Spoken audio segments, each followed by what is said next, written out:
So the reading comes from Isaiah chapter 40, beginning at verse 25, and you can find this on page 726 of the Church Bibles. So Isaiah verse 25. To whom will you compare me, or who is my equal, says the Holy One. Lift up your eyes and look to the heavens. Who created all these? He who brings out the starry hosts one by one and calls forth each of them by name. Because of his great power and mighty strength, not one of them is missing. Why do you complain, Jacob?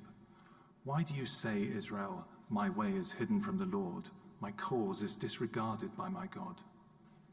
Do you not know? Have you not heard? The Lord is the everlasting God, the creator of the ends of the earth. He will not grow tired or weary, and his understanding no one can fathom. He gives strength to the weary and increases the power of the weak. Even youths grow tired and weary, and young men stumble and fall. But those who hope in the Lord will renew their strength. They will soar on wings like eagles. They will run and not grow weary. They will walk and not be faint. This is the word of the Lord. Thanks be to God.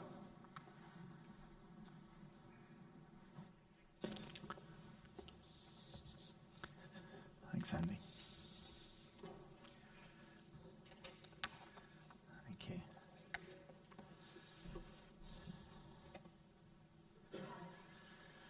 Lord, we pray that you would speak now to our hearts, our minds, and our wills.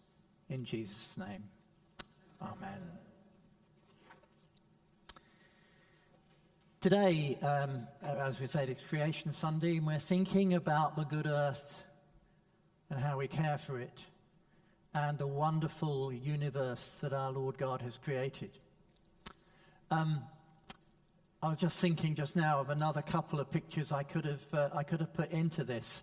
One would have been Earthrise from the moon back in the 60s when we landed on, I didn't land on the moon, when people landed on the moon, and there was these wonderful pictures of Earthrise from the moon.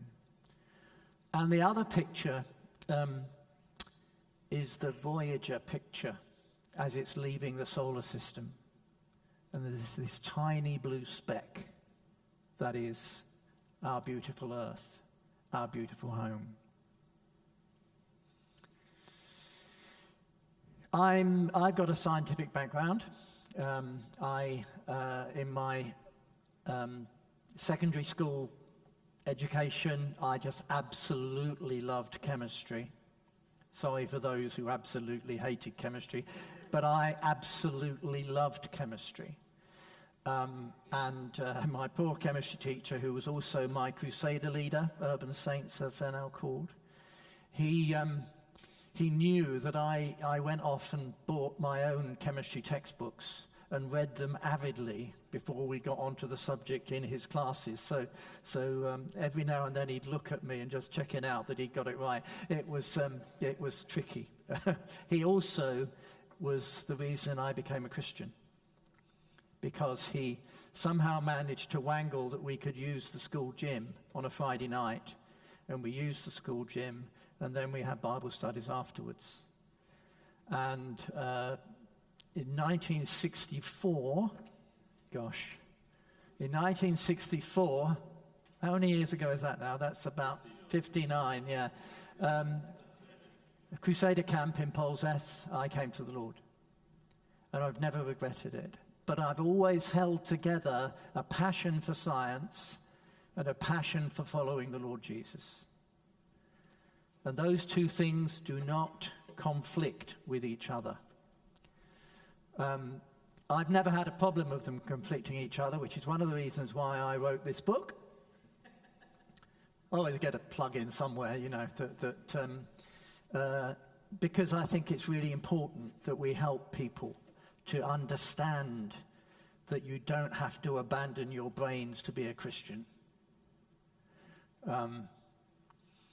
Because the public perception is this one of conflict. You either believe science started it or God started it. If you believe in one, you can't believe the other. Many young people actually believe that belief in God and belief in science are alternatives to each other.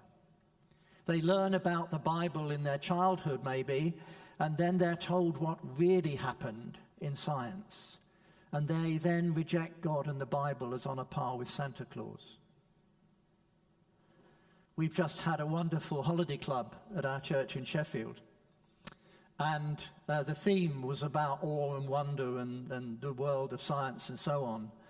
And we had 52, and some of them came thinking you can't be a Christian and a scientist. These were primary school kids. And at the end of the week, 50 out of the 52 or 3 had given their lives to Jesus, which was just wonderful. The 53rd was a granddaughter of a friend of ours who said, well, I did that last year, so I don't have to do it again, do I? So there we go. I want to say, if you're a Christian who wants others to find God in Jesus, don't put unnecessary hurdles in their way. You may believe in 7 literal days of creation 6,000 years ago, but that's only one way of interpreting the Bible. Don't make it an essential part of becoming a Christian for others. Insisting on that can stop them looking at Jesus. I know of 2 Christian women in our church who persuaded their husbands to go to Alpha courses, not at our church. And they were told that they had to believe in 7 literal days of creation, and both of them were put off Christianity. And if there's someone here who's attracted to Christianity, is seeking who Jesus is, and wants to think about all of those things, but think you might have to abandon science to become a Christian, you really don't. You don't. This conflict model really has very little basis. A key point in that is that there have been and still are many scientists who are Christians. One of my heroes is Michael Faraday, who discovered how to generate electricity, but was well known and respected in the 19th century as a Christian. His status as a scientist was about the same as Richard Dawkins, but he had Christian faith. And he was respected for that because he didn't push his faith onto people. He just showed them kindness and forgiveness and gentleness.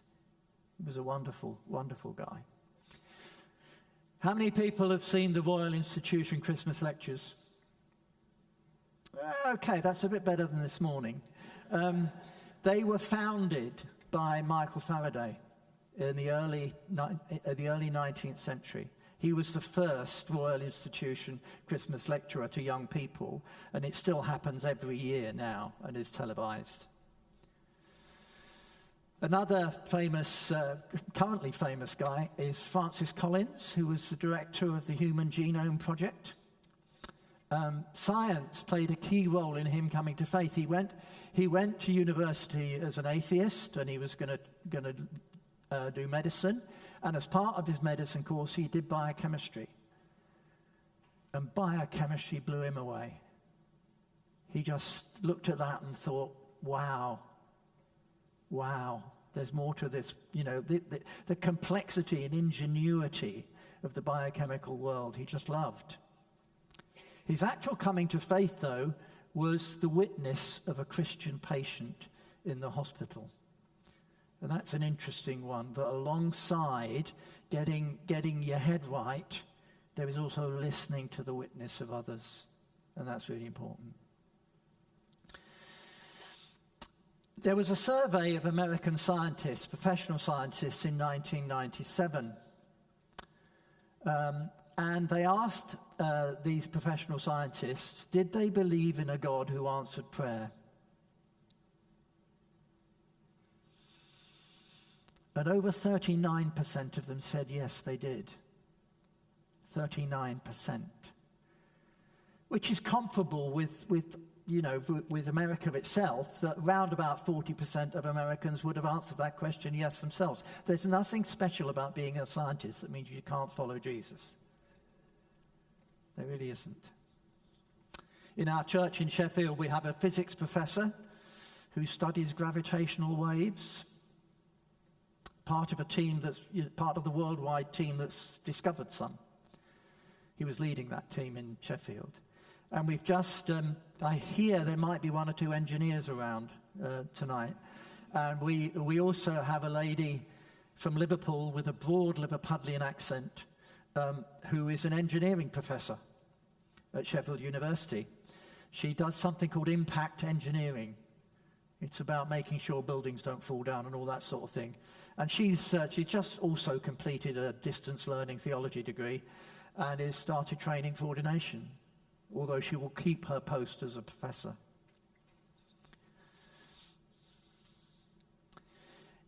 You know, in this country, we're blessed with resources for putting together science and faith. I'm a member of Christians in Science. We have a group of several people at Sheffield Uni. I've watched conferences online by the Faraday Institute, and the Faraday Institute stuff is wonderful. Do have a look at it. And there's a recently running program called Equipping Christian Leaders in an Age of Science. It's run up in Durham by David Wilkinson. And interestingly, somebody else has joined running it, a guy called Lucas Mix, who, believe it or not, is a professional astrobiologist looking for life elsewhere. I could talk for hours about life elsewhere, but I won't. Except to say that with what's happening at the moment, a couple of weeks ago they discovered carbon dioxide beneath the ice in the ocean of Europa, the moon of Jupiter. And they've also discovered through the James Webb Telescope a planet going around a star 120 light years away, which has shown through its spectrum the existence of dimethyl sulfide, which apparently is a chemical that on Earth you only get from life. I'm going to say when rather than if. When / if life is discovered elsewhere, there's going to be a huge thing. What are we doing as Christians to prepare for that? What are we doing as those of us who like to think theologically? How are we going to respond to people saying, oh, they discovered life, but some star millions of light years away, God can't possibly exist? You know, because they will say stupid things like that. And we have to find ways of talking about that. And I could do that forever, but I won't. I'll carry on with what I'd written. This passage from Isaiah 40 that we've just read, a passage that speaks of the immense beauty of the heavens above us and of the greatness of the hang on. Yeah, that's right. I am in the right place. And of the greatness of the God who created it all. You know, we so easily think that people in biblical times didn't know anything about the immensity and beauty of the universe. Of course they did. Because they didn't have light pollution. And they didn't have air pollution. They had dark skies all the time. Paradise. I said this morning that Michael Faraday, the only thing about Michael Faraday that I haven't liked is that he invented electricity, and down the bottom of our garden there's a house on the next street down the hill who at the moment are constantly blaring out floodlights in the evening, and I've got my telescope out and it's hopeless because of the so that, you know, that was the commonplace night sky for the ancient world. No wonder they thought it was wonderful. You know, the skies declare the glory of God. Now we can look at the universe even in more depth with the Hubble Space Telescope and the James Webb Telescope. And I'm going to show you a picture. Anybody know what that's called? Hubble, that's it, the Hubble Deep Space Field. It's an area of the sky somewhere alongside Orion, but in a dark part of the sky where you can't see any stars with the naked eye. Every object there, this is from a long exposure, every object there is not a star, it's a galaxy. Each smudge of light there is a galaxy like our Milky Way, with millions of stars. There are about 10,000 fuzzy shapes in that picture, when you examine it in detail. Different distances away from us, billion light years, 13 light years even, ones that are quite near the Big Bang itself. The scale of the universe is mind-blowing.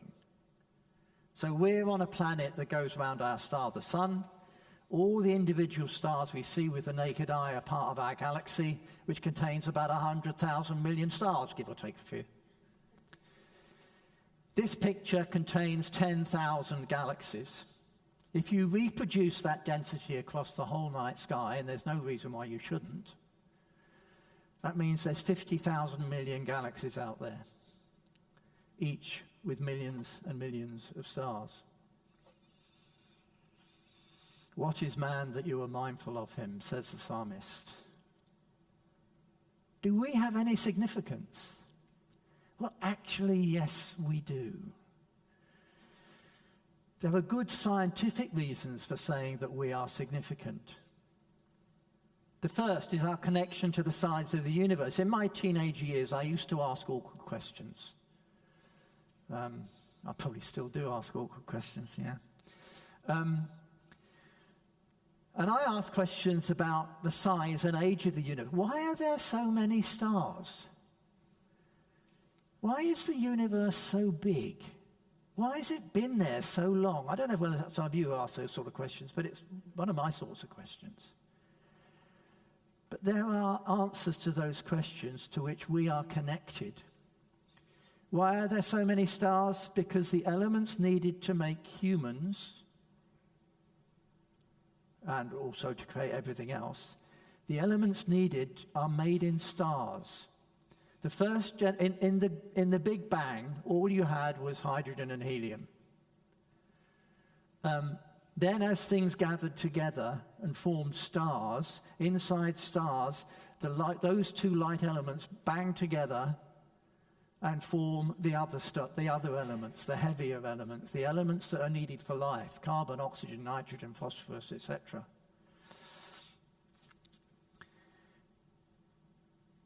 That's why there are so many stars. But why has it been around so long? Because those first stars need some of them to die and turn into supernovae and explode and scatter those elements around the rest of space. That's why it's been there so long. Our star, the Sun, is a second-generation star. 4 or 5 billion years old. And the planets going round the Sun can develop life because they have those heavier elements. Only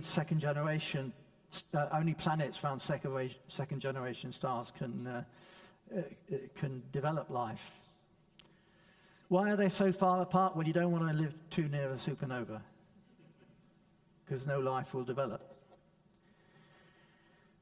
Lovely quote from a guy, great Christian man of science who died a year or two ago, John Polkinghorne. He said, "We are all made of the ashes of dead stars." Guys, you're all stardust.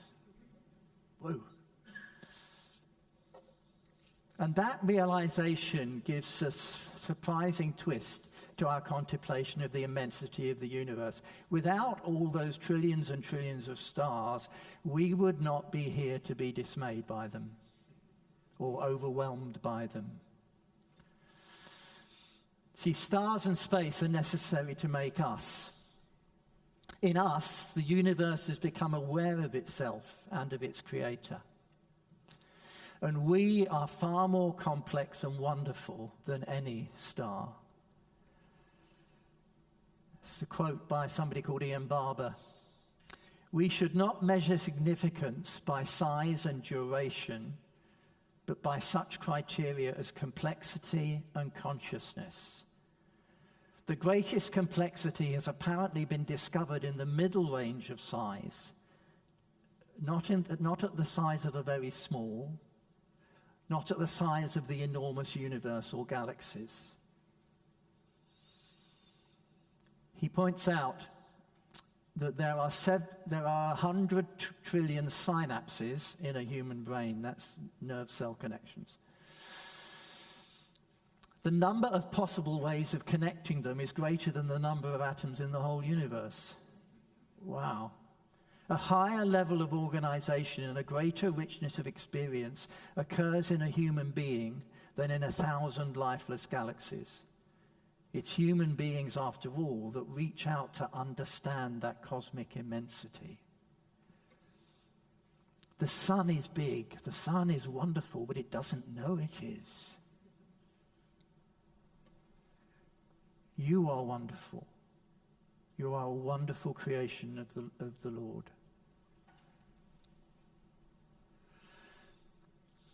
But in the second part of our reading from Isaiah, we're told that the God of the universe cares for it. He knows all the stars by name. And he also knows each one of us by name. Because the God who's big enough to make this amazing universe is great enough and compassionate enough to care for us, as well as being the awesome creator of an awesome universe. Those verses towards the end of the passage. Those who wait for the Lord shall renew their strength. They shall rise up with wings like eagles. They shall run and not be weary. They shall walk and not be faint. The God who cares for creation also cares for you and me. He's great enough and compassionate enough to do both. But more than that, God has given us humans a place in his creation. We read in Genesis 1 that humans are made in God's image. Our God is a relational God. At the heart of reality is a God of relationships, Father, Son, and Holy Spirit. If you want to go through into the prayer chapel after this, there's an icon on the wall over there called the Rublev icon. It's Father, Son, and Holy Spirit gathered round a table with each other. And, actually, I can see it through there. And the table in front of them, there's an empty space. That empty space is for you to sit in, or me to sit in. Because our God is a God of relationships. He creates us to be in relationships with himself, with each other, and above all today, he calls us to be in relationship with creation.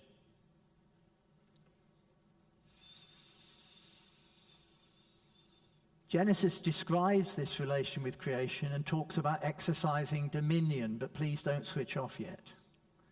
We'll talk about dominion. Let's have the next picture, please. In the ancient Near East, rulers would often have statues of themselves made in their image as a way on the outskirts of cities that they ruled. It was a way of saying, this is my territory. And we are images of God. We are representatives of God. And we're supposed to exercise dominion over God's creation. But unfortunately, this idea of dominion has been totally misunderstood. All our relationships have been damaged by our disobedience, by our sin. Our relationship with God, our relationships with each other, and our relationship with the creation. We've interpreted dominion as domination. thinking we can do what we like with the rest of creation. And we see the results around us in pollution, loss of biodiversity, and climate change. God calls the stars by name. He delights in creation. If you've never read it, have a look sometime this week at Job 38 to 41. Wonderful chapters, God celebrating the creation. Creation matters to God, and it should matter to us. We're commanded to look after creation, not to exploit it. And this is the real issue of climate change. These are quotes from around the 70s. So those of you who weren't around in the 70s, sorry about this.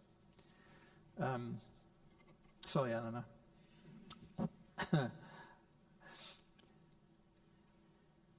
The president of the States in the last half of the 1970s was Jimmy Carter, who was a Christian. And his climate advisor said this: "I used to think that the top environmental problems were biodiversity loss, ecosystem collapse, and climate change. I thought that 30 years of good science could address these problems. I was wrong. The top environmental problems are selfishness, greed, and apathy. And to deal with these, we need a cultural and spiritual transformation. And we scientists don't know how to do that." Carter himself put forward a vision for the US of energy independence through energy conservation and renewable power. And he saw that as a moral project which would require his fellow citizens to be more careful in their use of energy.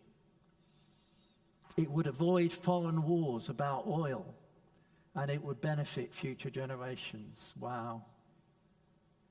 We don't learn much, do we? Subsequent presidents did not follow that up.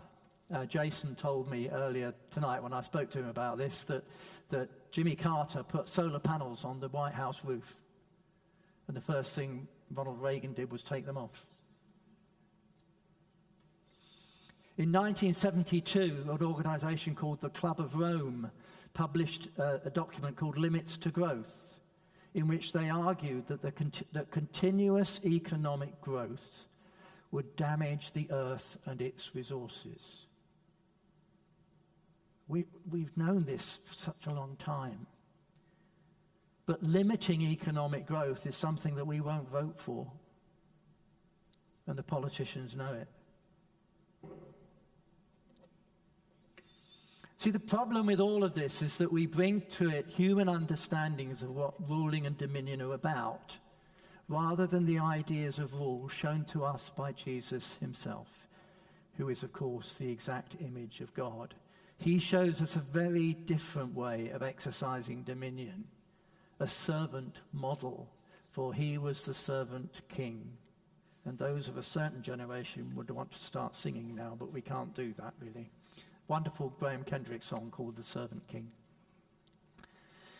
Jesus does not only show us what God is like, in doing that, he also shows what we should be like as those made in the image of God. Our view of God needs to be Jesus-shaped rather than trying to fit Jesus into our view of God. But we must also allow our view of exercising dominion to be Jesus-shaped. Paul writes in Philippians 2 that we are to share the mind of Jesus, who, though being in the form of God, did not count equality with God as a thing to be taken advantage of, but made himself nothing, taking the form of a servant. Jesus exercised dominion for the sake of those he could come to serve. Now, in the same way, I think, we should not count being made in the image of God as something to be taken advantage of, but we should serve the creation. Being made in the image of God is all about responsibilities, not privileges and rights. It's a calling, not a status. The dominion entrusted to humanity, like God's own exercise of dominion, involves respect, protection, and care for others, rather than mastery and manipulation. We'll have a few pictures now. Something about the importance of caring for the creation in the Old Testament. In the Old Testament, alongside people being given the seventh day off, the Sabbath, the land was given the seventh year off, what's called the fallow year. This is 3,000 years ago. It wasn't discovered in the Middle Ages. This was 3,000 years ago. Exodus 23, verse 10, "For 6 years you shall sow your land and gather in its yield, but the seventh year you shall let it rest and fallow," meadows, "so that the poor of your people may eat, and what they leave the beasts of the field may eat." This was the closest I could get to a beast of the field. "For 6 days you shall do your work, but on the seventh day you shall rest, so that your ox and your donkey may rest. And the son of your servant woman and the stranger in your household may be refreshed." And in terms of creation, God insists that those made in his image should care for animals, both wild and domesticated. Finally, alongside being made in the image of God as a gift of God in creation, it's also a calling for us to grow into. We're called to grow into the likeness of Christ as individuals, but as a redeemed humanity, we're called to grow into the image of God, to grow in the likeness of Christ in how we look after creation. And it's only then that instead of being part of the problem, we can be part of the solution. Doing now what we should have done from the beginning. We should listen to a wonderful part of Scripture from Romans 8. I was just looking at it just now when I found it. It's in the New Testament, isn't it, Romans? Yeah.